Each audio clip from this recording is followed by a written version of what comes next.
Yeah. So we were looking at question number 310. Okay. Surplus reserves of RBI transferred to the government of India will come under which of the following? Okay. So मैंने इसमें क्या पढ़ा है कि अगर कोई भी PSU है और वो गवर्नमेंट को क्या करता है, डिविडेंड पे करता है, तो ये चीज़ किस चीज़ के अंदर जाएगी जो डिविडेंड पे कर रहा है? This is a revenue receipt, right? पढ़ाइए अभी की अभी ये चीज़। अब आरबीआई क्या है? RBI is a PSU which is 100% owned by government of India. तो पीएसयू है गवर्नमेंट ऑफ इंडिया का ये। तो जब ये अपना सरप्लस रिजर्व्स, ठीक है, ये इसका कोई वो नहीं है कि प्रॉफिट में शेयर दे रहा है, this is kind of a dividend. जब ये देगा तो ये कहाँ जाएगा? ये market borings and other liabilities नहीं, तो बकवास हो गया। रेवेन्यू रिसीप्ट्स, कैपिटल रिसीट्स या डेट रिसीट्स? ऑब्वियसली ये रेवेन्यू रिसीट्स में जाएगा। और मैंने रेवेन्यू रिसीप्ट्स के कौन से हिस्से में पढ़ाया था इसको, कि टैक्स या नॉन टैक्स में? नॉन टैक्स में पढ़ाया था, बताया था ना, दो ही चीज़ें इंपॉर्टेंट होती हैं, राइट? तो नॉन टैक्स रेवेन्यू रिसीट्स। चलो आगे देखते हैं। The grant in aid given by the central government to the state government and local bodies for creation of capital assets are classified in the union budget. Central government ने state government को and local bodies यानी third year of government को capital assets बनाने के लिए grant in add दिए, तो ये किस चीज़ के अंदर जाएंगे? अब ये दिए किसी भी पर्पज से हों, लेकिन दिए तो ग्रांट है ना, करेक्ट? दे दिए ना, ग्रांट इन एड दे दिए। अब ये दिए किसी भी पर्पज से हो तो सेंट्रल गवर्नमेंट के इसमें वो नहीं आएगा। This is not central government का capital expenditure, no. State government को मिले हैं ये, वो ठीक है, अलग बात है, स्टेट गवर्नमेंट उसको कैपिटल बनाए, कुछ करे कुछ ना करे, लेकिन सेंट्रल गवर्नमेंट के लिए this will always be classified under revenue expenditure, ठीक है? चाहे स्टेट इसका कुछ भी करे, सेंट्रल गवर्नमेंट का रेवेन्यू एक्सपेंडिचर है। तो ग्रांट इन एड क्या हो गया? Revenue expenditure. The term effective capital expenditure is equal to center's capital expenditure plus what? Effective capital expenditure ना, मतलब इफेक्टिव मतलब एज इन टोटल। तो सेंट्रल ने जितना कैपिटल एक्सपेंडिचर किया वो कर दिया, और क्या? और जो ऊपर जिस चीज की बात हो रही थी वो क्या है? Grant given to state for creation of capital asset. तो टोटल इफेक्टिव एक्सपेंडिचर कितना हो गया? इफेक्टिव कैपिटल एक्सपेंडिचर कितना हो गया? विच इज सेंटर का कैपिटल एक्सपेंडिचर प्लस स्टेट वाला वो ग्रांट इन एड जो स्टेट को दिया है कैपिटल एसेट बनाने के लिए, ठीक है? बेसिकली कुछ नहीं है, ये एक तरीका है गवर्नमेंट को दिखाने। गवर्नमेंट ये क्योंकि बजटिंग के साथ छेड़छाड़ नहीं कर सकती, इसको रेवेन्यू से उठा के कैपिटल में नहीं डाल सकती, तो ये करके बस गवर्नमेंट ये दिखाती है कि भाई देखो, this is how we are spending on capital expenditure. Okay, which of the following are non tax receipts of the central government? Non tax receipts अभी मैंने पढ़ाई है, ठीक है? अब खुद करके देखो इस आंसर को। नॉन टैक्स रिसीट्स कौन सी है? Issue of passport and visa, registration of companies, royalty from on शोर फील्ड्स, रॉयल्टी फ्रॉम ऑफ शोर फील्ड्स। अब देखो ऐसे देखने में ये चारों क्या लग रही हैं? नॉन टैक्स रिसीट्स लग रही हैं गवर्नमेंट की, ठीक है? लेकिन बस इसमें एक छोटी सी चीज़ है, जो ये वाला पॉइंट है थर्ड, ऑन शोर फील्ड्स, ये सेंट्रल गवर्नमेंट का वो नहीं होता, ये सेंट्रल गवर्नमेंट की जुरिस्डिक्शन में नहीं आता है। इसका जो पैसा आता है वो स्टेट गवर्नमेंट को चला जाता है, ठीक है? ये बस एक बात है, ये अब याद रख लो। तो थर्ड इसमें से काट दोगे, आंसर आ जाएगा 1, 2 एंड 4। बाकी मैं पढ़ा ही चुका हूँ, तो फंडा वही है, कॉन्सेप्ट वही है, बस इसमें एक फैक्चुअल इन्फॉर्मेशन थी वो मैंने बता दी।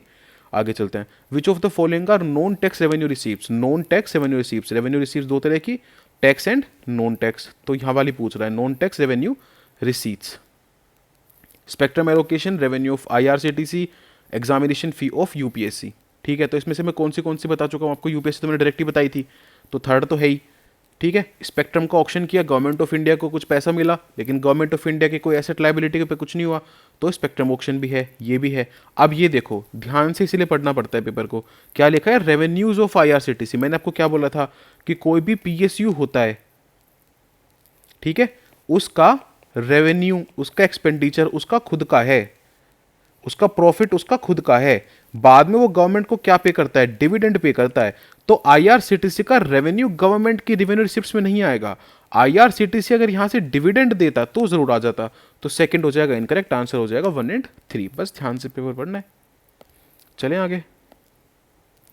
Okay, 315, which of the following are non debt capital receipts of the government of India? Okay, तो disinvestment of PSUs non debt capital receipt, capital receipt है लेकिन आगे कोई हमारे ऊपर अब डेट क्रिएट नहीं हो रहा, ठीक है? डेट क्या होता है? जो हमें बाद में उतारना पड़े, तो हम कुछ ऐसा डेट क्रिएट नहीं कर रहे हैं, ये पूछ रहा है। तो डिसइन्वेस्टमेंट ऑफ पीएसयू, पीएसयू में जो अपना शेयर था वो कम कर दिया गवर्नमेंट ने, उसके बदले गवर्नमेंट को पैसे मिल गए। अब बताओ ये कहीं भी किसी भी हिसाब से अब कुछ डेट क्रिएट कर रहा है क्या? No, it is not creating any debt, so this is correct. Recovery of loans, loans government जो है वो रिकवर कर रही है, रिकवरी ऑफ लोन्स। तो इसमें क्या डेट क्रिएट हुआ? कुछ नहीं क्रिएट हुआ, लोन्स बस गवर्नमेंट के वापस आ गए, तो ये ठीक है, this is also correct. Public account receipts, जो भी पब्लिक अकाउंट रिसीट है वो गवर्नमेंट की तो है नहीं, ठीक है। जो भी कैश मैनेजमेंट बिल, जो भी ट्रेजरी बिल, जो भी चीज़ें गवर्नमेंट इशू करती है, कुछ भी करती है, ये सब पे तो क्या करना है गवर्नमेंट को? इस पर इंटरेस्ट भी देना है, इनको वापस पे भी करना है। सेम को उस पर पब्लिक अकाउंट में आया हुआ पैसा, तो both of these are what? Debt creating. ये दोनों चीज़ें क्या है? डेट बढ़ा देती हैं, गवर्नमेंट की लाइबिलिटी बढ़ा देती हैं, तो ये दोनों नहीं, these are not non debt creating capital receipts. तो आंसर क्या हो गया? 1 एंड 2। सिंपल हो गया। Which of the following are part of capital budget of government in India? ठीक है, बताओ, आप ही बताओ, चलो करो पोज और करो आंसर। ठीक है, कर लिया। अब देखो कह रहा है कि इसमें से क्या following are part of capital budget of government of India? Government of India का capital budget, proceeds received in the public account of India, PSU purchasing capital equipment, establishment of Indian post payment bank. बस ये देख लो ध्यान से, ये मैंने क्या समझाया था, फिर से वही बात आ गई, पीएसयू का रेवेन्यू और एक्सपेंडिचर उसका खुद का है, बाद में बस गवर्नमेंट को डिविडेंड जाता है, तो कुछ लेना देना नहीं है।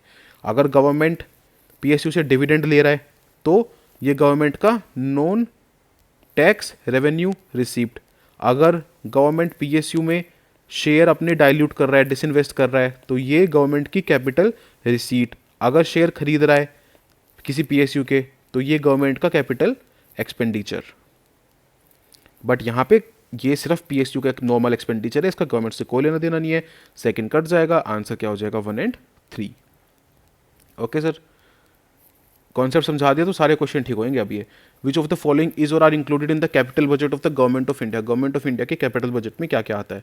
Expenditure on acquisition of assets like road, building, machinery, समझा चुका हूँ, करेक्ट है बिल्कुल। Loans received from foreign government, समझा चुका हूँ, करेक्ट है बिल्कुल। Loans and advances granted to states and union territories, बिल्कुल। तो ये क्या हो गया? तीनों के तीनों आंसर लोन्स है ना, ग्रांट्स नहीं लिखा हुआ, ध्यान से देखो। तो इसका आंसर क्या हो गया? डी। ये तीनों क्या कर रहे हैं? कैपिटल बजट का पार्ट है। ये गवर्नमेंट का एसेट बढ़ा रहा है, ये गवर्नमेंट की लाइबिलिटी बढ़ा रहा है, और ये गवर्नमेंट का अगेन एसेट बढ़ा रहा है। ठीक है सर, क्लियर? चलिए, which of the following are part of capital budget of India? Indian government का capital budget. Okay, issuance of sovereign gold bond, सही है, बाद में इसमें पैसा उतारना पड़ेगा, गवर्नमेंट की लाइबिलिटी बढ़ गई। Receipt from gold monetization, again same, liability बढ़ गई।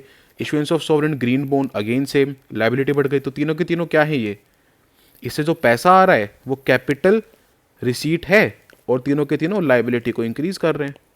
सो आंसर क्या हो गया? 13 का D. Which of the following are revenue receipt of the central government? RBI paying dividend to the government of India.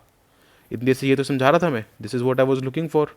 Yes, this is correct. PSU paying dividend to government of India, correct. PSU की earning नहीं, ये government की earning नहीं होती है। And proceed from the sale of government land, तो government land भी किया है, एसेट कम हुआ है, तो ये कहाँ चला जाएगा? कैपिटल रिसीप्ट में। पूछा क्या है? Revenue receipt. आंसर क्या हो गया? 1 एंड 2। क्लियर? चलो आगे। Consider the following statement regarding budget 2013-2014। देखो ये मैं कह रहा था ना, अब तक मैंने कॉन्सेप्ट पढ़ा है सारे पिछले 20 क्वेश्चंस में, अब ये आ गया करंट आ गया। देखो इसको, the central government budgeted expenditure is around 15% of GDP. देखो 2-4 बातें सुन लो, आगे काम आएंगी। वैसे भी जिंदगी में थोड़ा सा पता होना चाहिए कि इंडियन इकोनॉमिक्स, इंडियन बजट कितना है, किसी क्वेश्चन में काम ही आ जाएगा और कुछ नहीं। तो देखो टोटल जो हमारा प्रोजेक्टेड जीडीपी अभी चल रहा है वो लगभग 300 लाख करोड़, ठीक है। 1 लाख करोड़ कितना होता है? 1 ट्रिलियन होता है ये, ठीक है। This is equal to 1 trillion. तो जैसे जब मोदी जी कहते हैं हमें क्या करना है, $5 ट्रिलियन की इकॉनमी बनानी है, ऐसे बोलते हैं ना, 5 ट्रिलियन की इकॉनमी बनानी है, 5 ट्रिलियन की इकॉनमी बनानी है, वैसे ही है ये, ठीक है। तो ये अभी 3 ट्रिलियन की इकॉनमी है अपनी, तो this is 300 lakh crore. Okay, इसमें से जो गवर्नमेंट अभी जो गवर्नमेंट ने बजट पेश किया, ठीक है, जो गवर्नमेंट, ये हो गया अपना जीडीपी, और गवर्नमेंट का जो बजट अभी पेश हुआ है वो कितने का है? नियरली 45 लाख करोड़। ये गवर्नमेंट का इस साल का बजट था। बजट होना किसको बोलते हैं कि इतना हम एक्सपेंडिचर करेंगे। अब इसमें से 35 लाख करोड़ है रेवेन्यू एक्सपेंडिचर और सिर्फ 10 लाख करोड़ का है कैपिटल एक्सपेंडिचर। ठीक है, समझ में आ गई बात?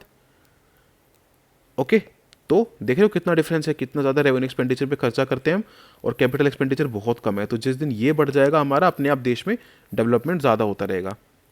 ओके, अब गवर्नमेंट का कितना पैसा टैक्स से आ रहा है, तो गवर्नमेंट को नियर अबाउट 34 लाख करोड़ जो है इस पर्टिकुलर फाइनेंशियल ईयर में, आने वाले फाइनेंशियल ईयर में टैक्स से आएगा। और जीडीपी कितना है हमारा? जीडीपी है हमारा, मैंने अभी बताया 300 लाख करोड़। तो ये नियर अबाउट 11% बैठता है। तो ये क्या है? Tax to GDP ratio. तो इंडिया का टैक्स टू जीडीपी रेशो कितना बैठता है? 11%। ओके, समझ में आ गया कुछ बेसिक्स? चलो अब देखो क्या है। Central government budgeted expenditure is around 15% of GDP. तो वही 45/300, लगभग 15%। This is correct. Revenue expenditure and capital expenditure of the central government are almost equal. है क्या ऐसा? जिस दिन ये हो जाएगा बल्ले बल्ले हो जाएगी। So this is incorrect. States have been allowed a fiscal deficit of 3.5% of GSDP including 0.5% tied to power sector reforms. सही है बिल्कुल, ठीक है। क्या बोला है गवर्नमेंट ने स्टेट्स को कि तुम 3.5% रख सकते हो अपने फिस्कल डेफिसिट को, ठीक है, अपने जीएसडीपी के। This can be your fiscal deficit and इसमें से और 0.5 हम मान लेंगे अगर तुम, मतलब 4 तक चले जाओ तुम अगर पावर सेक्टर रिफॉर्म कर रहे हो तो आंसर हो गया 1 और 3। अभी अगर आपको फिस्कल डेफिसिट वगैरह नहीं पता तो चलो ठीक है, ये भी मैं थोड़ा सा आगे समझा दूंगा, don't worry, I am here for you. चलो आगे चलते हैं। Consider the following statements. Expected tax to GDP ratio of the centre is 11%, अभी बताया मैंने। Centre's tax buoyancy is expected to be 1 and centre's capital expenditure is around 1/4 of total budgeted expenditure. तो capital expenditure कितना है? 10 और total budget expenditure 45, तो nearly 1/4 हो गया। तो ये करेक्ट है। टैक्स बोएंसी देखो क्या होती है। टैक्स बोएंसी होती है कि आपका जितना जीडीपी चेंज हो रहा है उसके हिसाब से आपका टैक्स रेवेन्यू कितना चेंज हो रहा है, ठीक है। तो इसका फॉर्मूला होता है change in tax revenue upon change in GDP, ठीक है। तो अगर ये लगभग इक्वल हो जाए जो ये चेंज है, तो आपको बोलता है कि हमारा टैक्स जो है वो बुओयंट है, यानी कि बढ़िया है, बढ़िया से काम कर रहा है, ठीक है। परसेंटेज में देखा जाता है परसेंटेज चेंज कितना हुआ टैक्स रेवेन्यू में और परसेंटेज चेंज कितना हुआ जीडीपी में। तो इस टाइम इंडिया का जो टैक्स बुओयंसी है वो 1 के आसपास एक्सपेक्टेड है कि हाँ, जिस हिसाब से चेंज हो रहा है उधर, उस हिसाब से चेंज हो रहा है इधर। Okay, so all of these statements are correct. चलो आगे बढ़ो। Consider the following statements regarding personal income tax as proposed in financial year 2023-2024। The new PIT regimes promote saving. Okay, यहीं ये वाला स्टेटमेंट गलत हो गया। अभी नए पर्सनल टैक्स रिजीम में इन्होंने क्या कर दिया है, जो बहुत सारे पहले एग्जाम्पशंस वगैरह थे ना, देखो ये old PIT regime allow people to claim various exemptions, तो ये एग्जाम्पशंस बहुत सारी सेविंग्स पे थे, ठीक है। तो अभी ये गवर्नमेंट ने बोला है कि नहीं, हम नई जो पीआईटी रिजीम में है हम एग्जाम्पशंस वगैरह नहीं देंगे। तो इसमें लोग अब क्या करेंगे, सेव कम करेंगे अपना पैसा। तो ये सेविंग्स को प्रमोट नहीं करती है, ये करती थी, ठीक है। एग्जाम्पशंस भी देती थी, सेविंग्स प्रमोट भी करती थी, क्योंकि सेविंग्स पे एग्जाम्पशंस मिलते थे। An individual can choose either new और ओल्ड, ये बिल्कुल ठीक है। अभी भी आपको ऐसे नहीं कि आपके ऊपर थोपा जा रहा है कि नहीं आप ये ओल्ड से न्यू में शिफ्ट हो जाओ, ये आपकी मर्जी है। ओके, तो 322 का आंसर क्या हो गया? डी। क्लियर? फिर नेक्स्ट पे चलते हैं। Government of India is financing the national infrastructure pipeline through which of the following ways. कैसे फाइनेंस कर रही है एनआईपी को, नेशनल इंफ्रास्ट्रक्चर पाइपलाइन को, government of India. Establishment of national bank of for financing infrastructure and development, NaBFID, ऊपर देख ही चुके हैं हम, ये कुछ नया नहीं है इसमें। Creation of a national monetization pipeline of potential brownfield assets which can be monetize, nudging states to spend more infrastructure. तो ये सब कुछ ही ठीक है, कुछ नहीं है इसमें, नया कुछ नहीं है। नेशनल इंफ्रास्ट्रक्चर पाइपलाइन है, उस पर बहुत खर्चा आना है गवर्नमेंट का, तो उसको किस किस तरीके से हम फाइनेंस कर सकते हैं ये पूछ रहे हैं। तो सारे तरीकों से कर सकते हैं, इसमें कोई दिक्कत नहीं, ऑल ऑफ द अबव हो जाएगा इसका आंसर, ठीक है। नेक्स्ट है tax revenue collection in are economy depends on which of the following.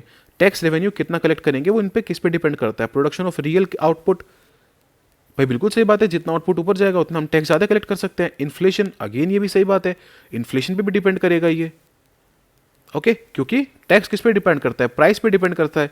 अगर मान लो 10% है, 100 रुपये की चीज़ें 10% टैक्स है, तो 10 रुपये गवर्नमेंट की इनकम होगी। अब ये इन्फ्लेट होगी 110 रुपये हो जाए तो अभी भी 10% है, तो अब 11 रुपये गवर्नमेंट की इनकम हो गई, तो चेंज हो गया ना, तो ये दोनों ठीक है। Tax buoyancy in the economy is defined as, ये मैं बता ही चुका हूँ, समझा ही चुका हूँ। क्या है इसका answer? Ratio of percentage change in tax revenue to percentage change in GDP, यही इसका आंसर है। Which of the following factors may lead to increase in tax buoyancy, may lead to increase in tax buoyancy, अगर GDP increase हो जाए, हाँ मैंने अभी बताया ही, नीचे वाली चीज हो जाएगी ना, जीडीपी इंक्रीज हो जाए तो ऐसा हो सकता है कि हम ज्यादा टैक्स कलेक्ट करने लगे। ओके, लोगों की इनकम बढ़ रही है ना, जीडीपी इंक्रीज होगी, भाई मे लिखा है ना, मे, तो एक कंडीशन क्या हो सकती है कि जीडीपी बढ़ रही है तो लोगों की इनकम बढ़ रही है, लोगों की इनकम बढ़ रही है तो टैक्स बढ़ रहा है, तो हमारी जो बुएंसी है वो टैक्स की अच्छी हो सकती है, तो ये ठीक है। इंप्रूवमेंट इन टैक्स एडमिनिस्ट्रेशन, हमारा टैक्स एडमिनिस्ट्रेशन बेटर हो जाए, टैक्स फाइलिंग ईजी हो जाए, तो लोग ज़्यादा टैक्स पे करेंगे, फॉर्मलाइज हो जाए इकॉनमी, अभी जो लोग टैक्स नहीं पे कर रहे, जो इनफॉर्मल इकॉनमी का पार्ट है, जिनका गवर्नमेंट को पता नहीं है, वो फॉर्मलाइज हो जाए, तो भी हमारी टैक्स बोएंसी इंक्रीज हो जाएगी। Bringing agricultural income under taxation, बिल्कुल, अभी एग्रीकल्चरल इनकम टैक्सेशन के अंडर नहीं है, आप इसको ले आओगे तो इससे भी टैक्स बोएंसी इंक्रीज हो जाएगी, बिल्कुल सही, डी हो गया answer. Consider the following statements regarding service charge levied by hotels and restaurant. अब मैं ना आपको एक कहानी सुनाता हूँ, अभी मेरे उसके बाद इंटरव्यू के बाद हम लोग एक रेस्टोरेंट गए खाने, ठीक है, तो खा लिया जो जो भी खाना था, उसके बाद बिल आया, तो मेरे साथ एक भैया बैठे थे, उन्होंने देखा उस पर लिखा है सर्विस चार्ज 10%, तो भैया ने बोला, जो वेटर भैया जो बिल लेके आए थे, उनसे बोला कि ये सर्विस चार्ज मैंडेटरी है क्या? तो उन्होंने कहा सर मेन्यू पे लिखा है। भैया ने बोला नहीं मैंडेटरी है क्या? तो कहा सर मेन्यू पे, लेकिन सर सब देते हैं, सर लिखा है मेन्यू पे, नहीं आप मुझे ये बताओ ये मैंडेटरी है क्या देना? तो उन्होंने बोला नहीं सर मैंडेटरी नहीं है, और वापस गए वो और बिल में से सर्विस चार्ज हटवा के तब लेके आए। पता है क्यों है ये, why all of this happened? क्योंकि ये जो सर्विस चार्ज है ना, ये होटल्स और रेस्टोरेंट अपना खुद का लगाते हैं, नाम इसका इस तरीके का है कि आपको लगता है कि गवर्नमेंट लगा रही है तो आप बिना देखे दे देते हो, लेकिन कोई भी होटल एंड रेस्टोरेंट आप पे सर्विस चार्ज नहीं लगा सकता मैंडेटरीली। अगर आप कह दो, अगर आप मना कर दो कि नहीं we do not want to pay it, ठीक है, आगे से याद रखना, देखो पैसे बचा रहा हूँ आपके। चलो, it is a kind of indirect tax collected by government, नहीं कोई गवर्नमेंट का टैक्स नहीं है ये, गलत। Presently hotels and restaurant have been denied to collect service charge, नहीं गवर्नमेंट ने डिनाई नहीं किया है उनको, गवर्नमेंट ने उनको डिनाई नहीं किया है, लेकिन आप कर सकते हो। Hotels and restaurant can levy service charge but not on take away orders, हाँ टेक अवे पे तो कर ही नहीं सकते वो लोग, लेकिन अगर वहाँ बैठ के भी आप ले रहे हो तो उनको आप नेगोशिएट कर सकते हो, मना कर सकते हो देने को, ठीक है सर। चलें आगे। विच ऑफ द फॉलोइंग, अच्छा कुछ लोगों को लगेगा कि यार ये सर्विस चार्ज है वो सब उनके जेब में जाता है वेटर्स के, ऐसा कुछ नहीं है, कुछ नहीं है ऐसा, सारा का सारा उनका, उनकी सैलरी उनकी बंधी हुई है, उनको कुछ टिप मिलती है तो जाता है, service charge entirely goes to the restaurant. Which of the following receipt goes to public account of India, इसमें से क्या पब्लिक अकाउंट ऑफ इंडिया में जा रहा है? ओके, डेटेड सिक्योरिटीज़, किसान विकास पत्र, Sukanya Samriddhi account, public provident fund.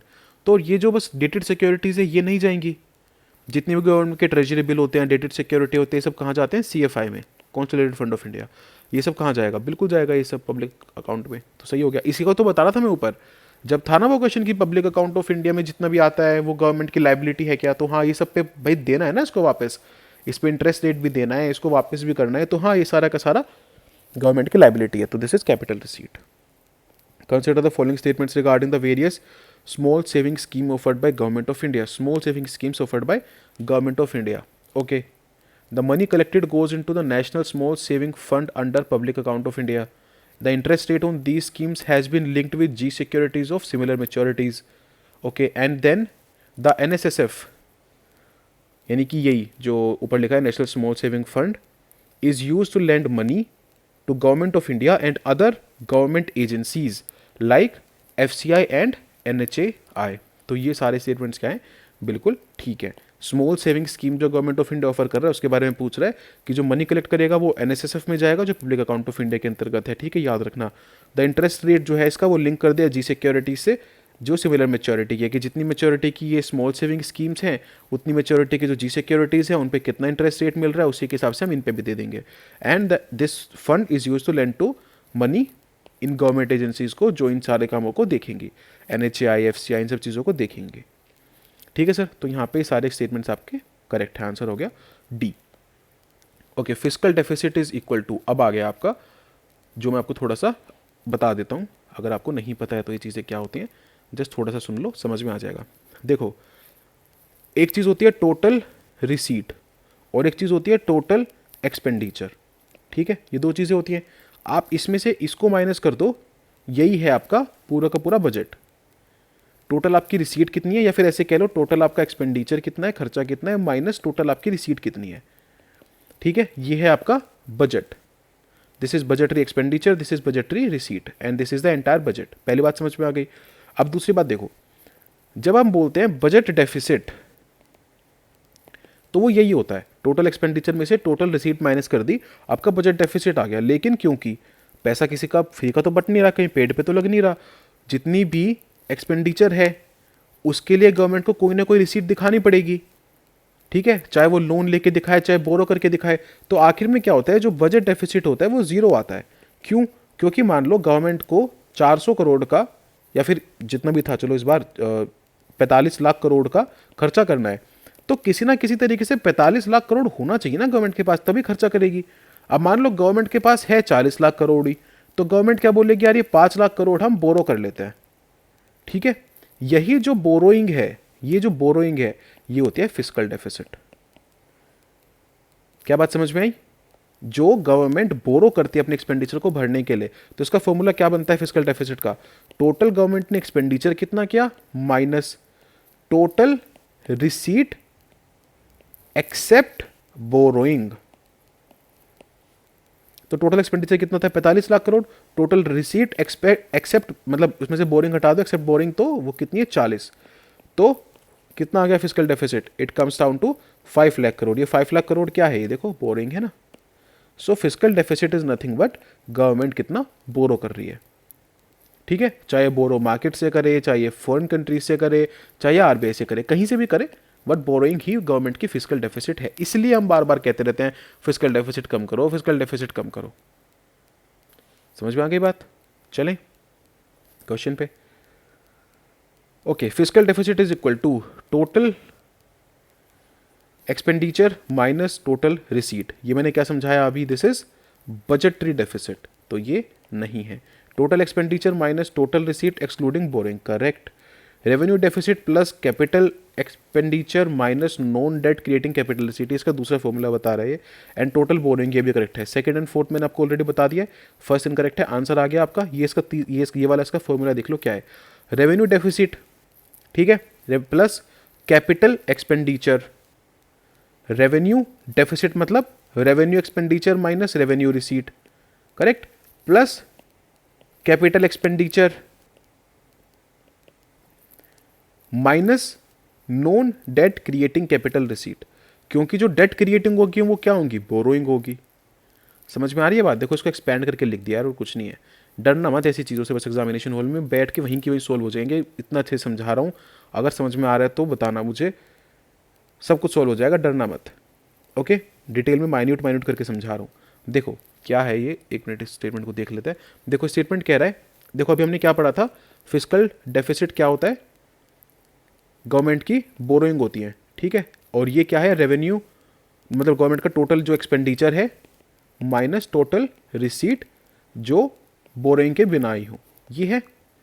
अब एक्सपेंडिचर कहाँ कहाँ से हो सकता है, कैपिटल एक्सपेंडिचर हो सकता है, प्लस रेवेन्यू एक्सपेंडिचर हो सकता है, ठीक है, माइनस रिसीट कैसे कैसे हो सकती है, रेवेन्यू रिसीट हो सकती है। अब रेवेन्यू रिसीट तो डेट क्रिएटिंग होती नहीं है, प्लस कैपिटल रिसीट हो सकती है। लेकिन इसमें से हम कैसी रिसीट हटा देंगे, कैपिटल रिसीट में से जो डेट क्रिएटिंग हो, तो डेट क्रिएटिंग वाली हम हटा देंगे।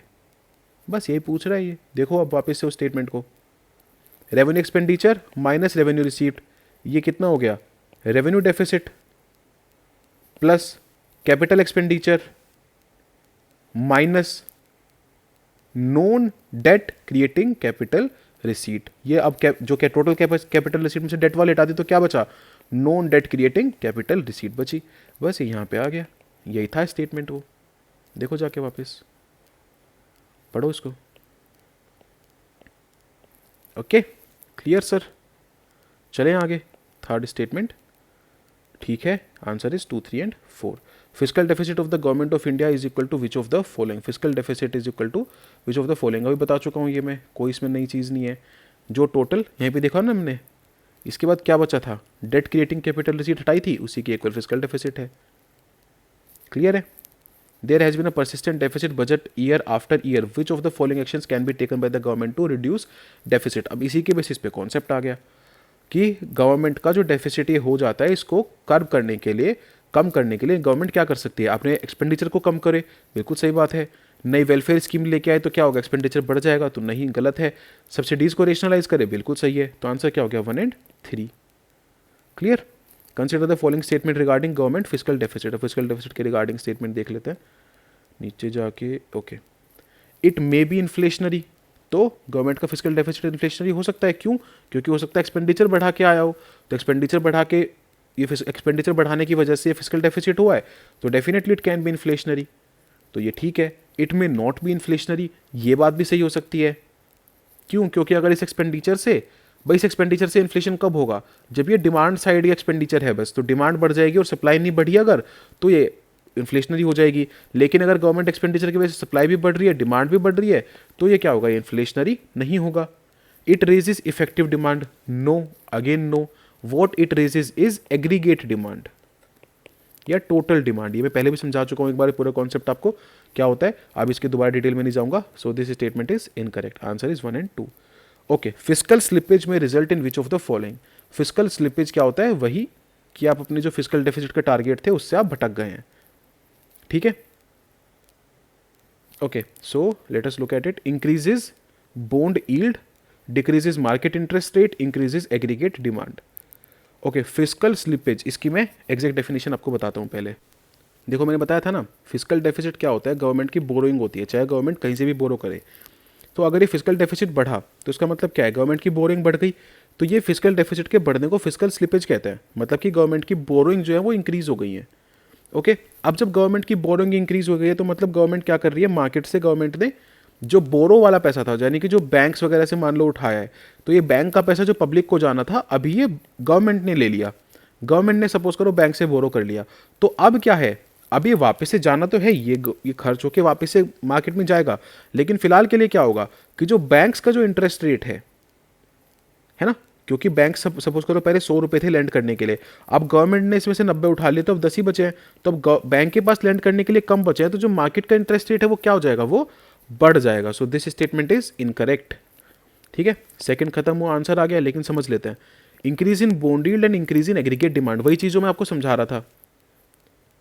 एग्रीगेट डिमांड, ये देखो मैंने ऊपर बताया था ना, it always raises aggregate demand and not effective demand, तो ये वाला स्टेटमेंट तो हमारा करेक्ट हो गया। अब कह रहा है इंक्रीज इन बॉन्ड यील्ड, तो इंटरेस्ट रेट जब बढ़ता है तो क्या होता है, समझा चुका हूं, when interest rate goes up bond yield goes up, तो इसमें इंटरेस्ट रेट बढ़ा है तो बॉन्ड यील्ड बढ़ जाएगी। आंसर क्या हो गया, 1 एंड 3। देख रहे हो, this is how you can even tackle tough questions if your concepts are clear. Which of the following directly finances government of India physical deficit, इसमें से फिजिकल डेफिसिट को डायरेक्टली क्या क्या फाइनेंस कर सकता है। तो सबसे पहले क्या काटोगे इसमें से, आरबीआई काटो सबसे पहले, ठीक है। आरबीआई तो नहीं कर सकता, एफआरबीएम के तहत ये बैन हो गया था, एफआरबीएम 2003 के बाद RBI should not fund government of India physical deficit, ठीक है। एक्सेप्शनल सर्कमस्टेंसेज में कर सकता है, लेकिन आपके सामने आएगा तो आप काट देना, तो ये खत्म हो गया। अगर ऐसे लिखा जाए एक्सेप्ट या फिर इन एक्सेप्शनल सर्कमस्टेंसेज आरबीआई कैन, तो ठीक मारना, ऐसे अगर नॉर्मल लिखा रहा है तो गलत मारना। बाकी बोल रहा है एफडीआई, एफपीआई, एनआरआई, अभी कह रहा है गवर्नमेंट ऑफ इंडिया के फिजिकल डेफिसिट को हमें कम करना है, तो ठीक है। एनआरआई तो चलो ठीक है, एनआरआई, एफडीआई, एफपीआई, अभी क्या है, मतलब एफडीआई, एफपीआई से हम क्या कर रहे हैं, फॉरेन से बोरो कर रहे हैं, लेकिन जो डायरेक्ट इन्वेस्टर्स हैं वो गवर्नमेंट के बॉन्ड में, गवर्नमेंट के डेट में हाथ ही नहीं डाल सकते, ये चीज़ पहले समझा चुका हूँ। जब कोई बॉन्ड और डेट में आए तो उसको क्या बोलते हैं, एफपीआई, जब कोई इक्विटी में आए क्या बोलते हैं, एफडीआई, समझा चुका हूँ ना पूरा। तो गवर्नमेंट के फिजिकल डेफिसिट को ठीक करने के लिए गवर्नमेंट क्या करती है, कोई बॉन्ड इशू करेगी, कोई डेट इंस्ट्रूमेंट इशू करेगी, इसको सिर्फ एफपीआई खरीद सकते हैं, तो एफडीआई भी कैंसिल हो गया, तो 1 भी गया यहाँ से, 2 एंड 3 बिल्कुल कर सकते हैं, इसमें 2 एंड 3 आंसर हो गया। एनआरआई के लिए तो आरबीआई ने अभी रिसेंटली खोली थी पूरी की पूरी चेन कि हाँ भाई तुम खरीद सकते हो, ये मैंने समझाया था आपको। चलो, which of the following statements are true regarding physical stimulus, जो फिजिकल स्टिमुलस दिया जाता है, मतलब कि अगर इकोनॉमी गंदी चल रही हो, इकोनॉमी मंदी चल रही हो, तो उसको बढ़ाने के लिए, उसको उठाने के लिए जो पैसा दिया जाए उसको बोलते हैं physical stimulus. Strategy to boost sluggish economy, correct है बिल्कुल। RBI pumps money into economy, government reduces subsidies, public spending increases, ठीक है, ये भी करेक्ट है। अब बताओ गवर्नमेंट की जो सब्सिडीज है क्या वो रिड्यूस होंगी या वो बढ़ेंगी, दिस इज इंपॉर्टेंट। गवर्नमेंट की जो सब्सिडीज है वो इंक्रीज होंगी या डिक्रीज होंगी, गलत है ना, ये स्टेटमेंट गलत है। गवर्नमेंट जो अपनी सब्सिडीज बढ़ाएगा ना, पैसा दे रहा है मार्केट में, इकोनॉमी को उठाना है तो सब्सिडी इंक्रीज करेगा। And RBI pumps money into economy, no. कौन करता है money pump? Government. Physical stimulus is part of physical policy and physical policy is of government, not of the RBI. So this is also wrong. So answer क्या हो गया यहाँ पे आपका 1 and 4। Okay, 1 and 4। Change in the physical policy can have impact on current account, capital account, both. ठीक है, ये impact वगैरह का मैं समझा चुका हूँ आपको, ज़्यादातर अगर आता है तो इसका आंसर क्या होता है। ठीक है, but in any case physical policy, अगर आपने मान लो एक एक्सपेंशनरी फिजिकल पॉलिसी करी है, आप खूब सारा पैसा खर्च कर रहे हो, ठीक है, तो क्या होगा, जो बीओपी है उसके करंट अकाउंट और कैपिटल अकाउंट पे कैसे फर्क पड़ेगा, क्योंकि आप एक्सपोर्टर्स को क्या एम्पावर कर रहे हो, सपोज करो आप खर्च करके उनको सब्सिडी देके, एक्सपोर्ट सब्सिडी देके, ऐसा कुछ भी करके एक्सपोर्टर्स जो है उनको आप एम्पावर कर रहे हो, तो इस पर फर्क पड़ जाएगा आपके करंट अकाउंट पे, कैपिटल अकाउंट पे, राइट। सो आंसर हो गया यहाँ पे C. Consider the following statements regarding counter cyclical fiscal policy. अब देखो ये थोड़ा सा समझ लो क्या होता है। देखो कोई भी जब इकोनॉमी होती है तो वो दो तरीके, एक आपकी ऐसी साइकिल में जाती है और एक ऐसी साइकिल में जाती है। ये एक बिजनेस साइकिल है इकोनॉमी की, ठीक है। ये क्या दिखा रहा है, इकोनॉमी का ग्रोथ पीरियड, और ये क्या दिखा रहा है, इकोनॉमी का नीचे फॉल डाउन वाला पीरियड, ठीक है। तो जब ये वाला पीरियड है इसको बोलते हैं इकोनॉमी बूम पे है, और जब ये वाला पीरियड है तो इसको बोलते हैं इकोनॉमी कैसे पे है, रिसेशन पे है, ठीक है। तो जब इकोनॉमी बूम पे है मतलब इकोनॉमी अच्छा परफॉर्म कर रही है, तो ऐसे टाइम पे आप, या फिर किसी भी टाइम पे, रिसेशन के भी टाइम पे, दो तरीके की फिस्कल पॉलिसी हो सकती है। एक को बोलते हैं प्रो साइक्लिकल और एक को बोलते हैं काउंटर साइक्लिकल, ठीक है। जिस साइकिल में इकोनॉमी है अगर उसको सपोर्ट करने वाली फिस्कल पॉलिसी है तो प्रो साइक्लिकल, एंड जिस साइकिल में फिस्कल पॉलिसी है अगर उसको काउंटर करने वाली पॉलिसी हो, फिस्कल पॉलिसी हो, तो काउंटर साइक्लिकल। इसका क्या मतलब है, बूम में है इकोनॉमी और आप अपना एक्सपेंडिचर और बढ़ा दो, आप लोगों पे टैक्स का जो बर्डन है वो कम कर दो, आप लोगों को और ज्यादा सब्सिडी दे दो, तो ये क्या हो गया, सब ये शो कर रहा है कि आपकी जो इकोनॉमी है वो ऊपर उठ रही थी, बूम पे जा रही थी, और आप उसे और बढ़ा रहे हो। तो जो इकोनॉमी आपकी सपोज करो ऐसे जानी थी, अब वो इस बूम की वजह से कैसे जा रही है, सपोज करो ऐसे जा रही है ना, इंक्रीज हो रही है, फर्दर इंक्रीज हो रही है। एंड यहीं पे काउंटर साइक्लिकल क्या हो जाता है कि आपको ये दिखता कि यार इकोनॉमी बहुत तेजी से ग्रो कर रही है, इन्फ्लेशन कहीं बढ़ ना जाए, कुछ दिक्कत ना हो जाए, तो आप इसको कंट्रोल करने के लिए अपने एक्सपेंडिचर को थोड़ा कम कर दोगे, टैक्सेस को थोड़ा बढ़ा दोगे, सब्सिडीज को थोड़ा कम कर दोगे। जब आप ऐसे स्टेप्स लेते हो तो इसको बोलते हैं काउंटर साइक्लिकल। तो ऐसे केस में इकोनॉमी जो बहुत तेजी से मान लो एकदम से ग्रो कर जाती है वो थोड़ा स्टेबलाइज हो जाएगी। ऐसे मान लो इकोनॉमी बहुत मंदी जा रही हो, ठीक है, एकदम मंदी जा रही है, और आप इसको और मंदी करना चाहते हो, तो ये होती है प्रो साइक्लिकल। लेकिन आप इसको थोड़ा ठीक करना चाहते हो तो ये होती है काउंटर साइक्लिकल। समझ में आ गई बात। आप देख लो, धैर्य से क्वेश्चन सोल्व करोगे, गारंटी है मेरी। कंसिडर द फॉलोइंग स्टेटमेंट्स, एक सेकंड को थोड़ा इरेज कर देते हैं, पहले गंदा हो गया सारा। Okay, consider the following statements regarding counter cyclical fiscal policy. Counter cyclical, जिस साइकिल में इकोनॉमी चल रही है आप उसके काउंटर परफॉर्म कर रहे हो। Government uses the counter cyclical fiscal policy to cool down the economy during boom period. बिल्कुल सही, अभी समझाया। In counter cyclical fiscal policy government increases spending and reduce tax during economic slow down. Slow down चल रहा है ना, तो government कैसी चीजें करेगी जो इकोनॉमी को वापस थोड़ा ठीक करे। और इकोनॉमी कैसे ठीक होती है, जब गवर्नमेंट स्पेंडिंग बढ़ाती है, टैक्स रिड्यूस करती है। सो ये भी करेक्ट है। आगे समझ, चलो आगे। Consider the following statements regarding fiscal consolidation. Fiscal consolidation क्या होता है कि भाई हमारा जो फिस्कल डेफिसिट है वो ज़्यादा बढ़ गया, उसको थोड़ा ठीक करते हैं। Effort by government to bring down fiscal deficit, यही होता है fiscal consolidation. It is an effort to reduce public debt, government चाहेगी कि भाई अपना थोड़ा डेट कम करे। It is an effort to reduce current account deficit. Okay, current account deficit का इससे कोई लेना देना नहीं है भाई, करंट अकाउंट डेफिसिट तो बैलेंस ऑफ पेमेंट की चीज़ है। फिस्कल कंसोलिडेशन हम अपने अंदर के खर्चे कम करके करते हैं, सो इसका डायरेक्टली इससे कोई लिंकेज नहीं है। So this is incorrect. And it is an effort to raise revenues and bring down wasteful expenses, तो दिस इज ऑल्सो करेक्ट। ठीक है, चलें आगे। Select the correct statement regarding the term fiscal dominance. Okay, fiscal dominance एक नई term आई है, greater influence. ठीक है, मैं डायरेक्टली समझा देता हूँ क्या होती है।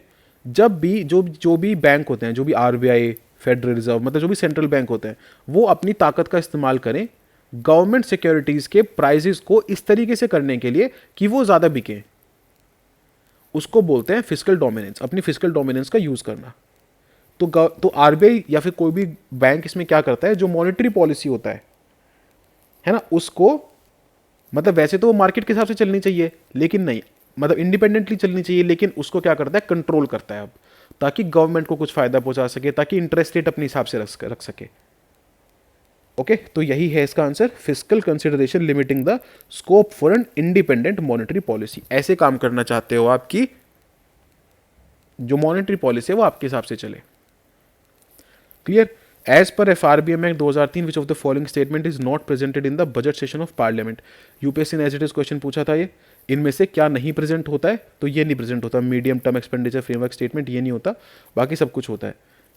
फिजिकल पॉलिसी स्टेटमेंट भी होता है, फिजिकल पॉलिसी स्ट्रैटेजी स्टेटमेंट भी होता है, माइक्रो इकोनॉमिक फ्रेमवर्क ये स्टेटमेंट भी होता है, ये सब होता है। बस ये एक चीज़ है, medium term expenditure framework statement ये नहीं होता है। ठीक है, ये आपका कब आता है, ये आपका नेक्स्ट वाले में आता है। जैसे ये बजटरी सेशन हो गया, इसके बाद जो सेशन आएगा, ओके, तो बजटरी के बाद कौन सा आता है, शायद मॉनसून सेशन आता है ना, तो उसमें ये प्रेजेंट होता है। Consider the following statement regarding monetization of deficit. Okay, RBI purchases government bond in the primary market. क्या है, डेफिसिट है, गवर्नमेंट का कोई डेफिसिट है, अब उसको मोनेटाइज करना है, तो कह रहा है कि आरबीआई जो है वो गवर्नमेंट के बॉन्ड खरीद लेगा प्राइमरी मार्केट में। ठीक है, जनरली ये एफआरबीएम में अलाउड नहीं है, लेकिन एक्सेप्शनल सर्कमस्टेंसेज में अलाउड है, ये मैं कह ही चुका हूं। Only under exceptional circumstances it may lead to inflation and micro economic instability, इसीलिए ये अलाउड नहीं है। क्यों? क्योंकि जब आरबीआई गवर्नमेंट के बॉन्ड खरीदने लगे, आरबीआई डेफिसिट कराने लगे, तो आपका जो इन्फ्लेशन है वो तेजी से बढ़ सकता है, क्योंकि अल्टीमेटली जितना भी पैसा गवर्नमेंट रेज करेगी आरबीआई से, वो सारा का सारा गवर्नमेंट आके खर्च करेगी, and this can definitely create an issue. So the answer here will be what? 1 2 3, answer is D. ठीक है सर, चले आगे। Okay, next is which of the following में लीड टू रूपी डेप्रिसिएशन। रूपी का डेप्रिसिएशन में किसकी वजह से हो सकता है?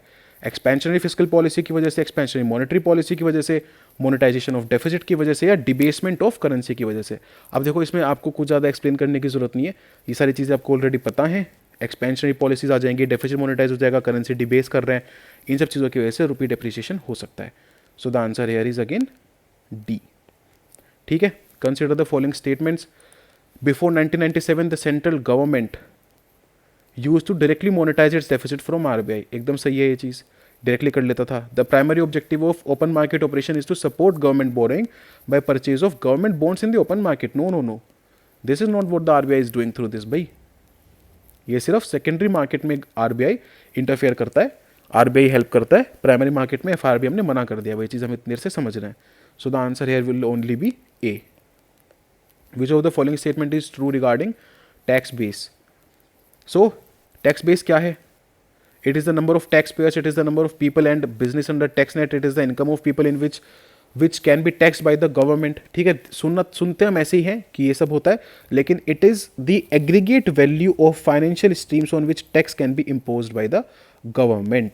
कौन सी फाइनेंशियल स्ट्रीम पे आप टैक्स लगा सकते हो?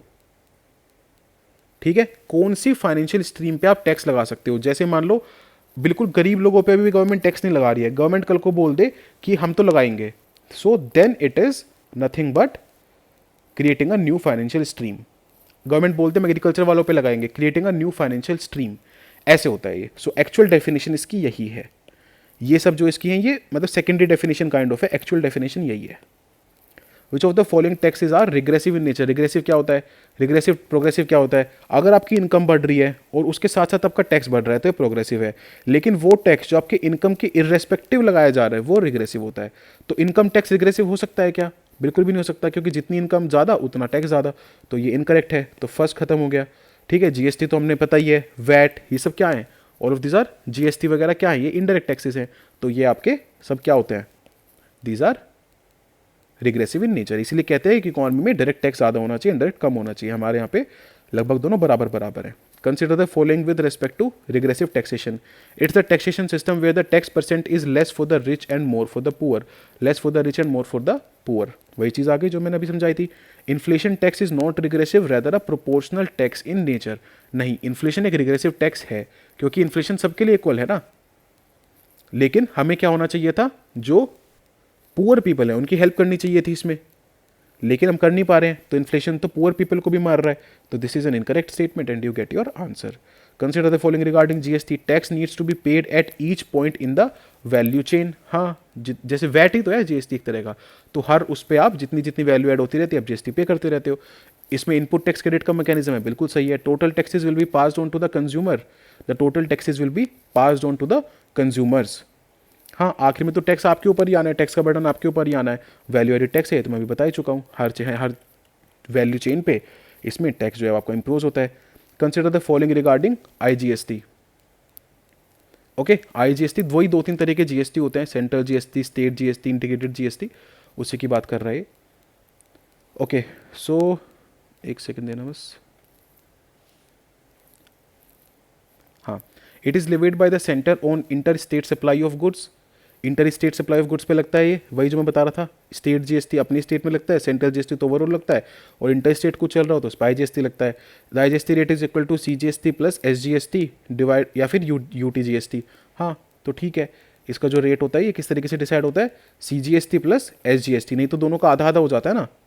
जैसे मान लो सपोज करो 8% का जीएसटी का स्लैब है, तो कभी बिल पे देखना क्या लिखा होता है, 4% सीजीएसटी, 4% एसजीएसटी। ठीक है, जब हम आईजीएसटी कैलकुलेट करेंगे तो इन दोनों को ऐड कर देंगे तो वापस 8% हो जाएगा। ये तरीका है, सिंपल है। The tax revenue is shared equally among central and consuming state. हाँ, वही जो मैं बता रहा हूँ, क्योंकि वो ऑलरेडी आधा आधा होता है तो अब वो शेयर हो जाएगा। Consider the following statements regarding the GST compensation cess. Okay, it is levied and collected by the centre. ये लेवी भी कर रहा है सेंटर और कलेक्ट भी कर रहा है सेंटर, सही है बिल्कुल ये स्टेटमेंट। ठीक है, GST compensation fund has been established in consolidation fund of India. नहीं, this is wrong. GST compensation fund अलग से है, वो पब्लिक अकाउंट ऑफ इंडिया में जाता है। ठीक है, तो ये गलत हो गया। And last is GST compensation cess has been extended till March 2026 to compensate the states for any shortfall in tax revenue growth below 14%। अभी कहाँ तक एक्सटेंड हुआ है वो एक बार देखना पड़ेगा, मुझे इसकी डेट की श्योरिटी नहीं है, बट नहीं 2026 तक नहीं हुआ है ये, शायद ये 2022 तक है, शायद ये 2022 तक है, और वहीं तक अभी है, उसके आगे शायद एक्सटेंड नहीं किया है। सो इस पर्टिकुलर केस में ये भी गलत हो जाएगा, आंसर हो जाएगा। अच्छा, टैक्सेशन चल गया अभी आपका। ओके, बजटिंग पूरा हो गया, टैक्सेशन चल रहा है। ठीक है, चलो अभी मैं इस वाले लेक्चर में यहीं तक करता हूँ, नहीं तो लेक्चर बहुत बड़ा हो जाएगा तो प्रोसेस करने में देर लगेगा। साथ साथ में दूसरा रिकॉर्ड कर दूंगा आपका। ठीक है, इसमें अभी टैक्सेशन आ गया। आई होप ये बजट वाला आपको हेल्प किया। अगर ये हेल्प किया तो प्लीज़ मुझे बताइएगा। अगर आपको एक्चुअल में समझ में आया कि बजट किस तरीके से बनता है, क्या डेफिसिट्स होते हैं, क्या करंट अकाउंट, कैपिटल अकाउंट होते हैं, अगर ये समझ में आया तो मुझे बताइएगा। द नेक्स्ट लेक्चर जिसमें 351 से लेकर 400 तक कवर करेंगे, वो भी आपका आज के आज ही आ जाएगा, ये पक्की बात है। ठीक है, तो 400 तक आपके आज ख़त्म हो जाएंगे, फिर 401 से 500 में कोशिश करूँगा कि मैं कल करा दूँ। डन, ऐसे करके संडे तक हम इस बुक को ख़त्म करने की कोशिश करेंगे। आई ट्राई माई बेस्ट, पक्की बात है। चलिए सर, ठीक है, अगर आपको ये हेल्प किया हो यहाँ तक तो बताइएगा, अगर आज के 50 क्वेश्चन आपको हेल्प किए हो तो। Thank you. Satyam Jain signing off till we meet next time.